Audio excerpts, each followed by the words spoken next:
2012-তে আমি অনেক ছোট ছিলাম, তবুও এই বিষয়গুলো আমি মানে মোটামুটি ছোটোবেলা থেকে এই বিষয়গুলো হচ্ছে আমি জানতাম বা ফ্যামিলি থেকে সেই শিক্ষাটা পেয়ে আসছি। তো এই তানিয়া যে ধর্ষণ মামলা প্লাস এরপরে হচ্ছে আরও অন্যান্য ধর্ষণ মামলাগুলো আছে, আমি এখন পর্যন্ত কোনো ধর্ষণ মামলারই সেরকম কোনো শাস্তি দেখিনি। শুধু শুনেছি যে এরকম হয়েছে, ধর্ষণ হয়েছে, আসামিকে ধরা হয়েছে, কিন্তু তার কী শাস্তি হলো, তার কী শাস্তি ব্যবস্থা করা হয়েছে বা বাংলাদেশ আইনে তার কী শাস্তি আছে সেটির এখন পর্যন্ত আসলে দৃষ্টান্তমূলক কোনো শাস্তি আমি দেখতে পাই নাই। তো আমি সন্দেহান আসলে যে নূরজাহান যে এই ধর্ষণ মামলাটা সেটার আসলে আদৌ কোনো শাস্তি হবে কিনা, যেখানে 20 থেকে 25 দিন আগে মামলা করার পরেও, ধর্ষণ হওয়ার পরেও আসামি এখনও প্রকাশ্যে ঘুরে বেড়াচ্ছে। আমি অন্তর্বর্তীকালীন সরকার, মাননীয় প্রধান উপদেষ্টা,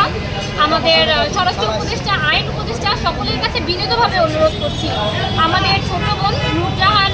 যে ধর্ষণ মামলা সেটার দৃষ্টান্তমূলক শাস্তি দাবি করছি, এবং যদি এটা না হয় আমরা পরবর্তী পদক্ষেপ নিতে বাধ্য হব।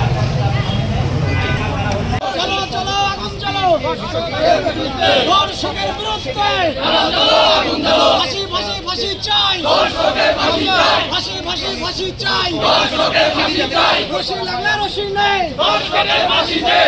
পরবর্তী সময়ে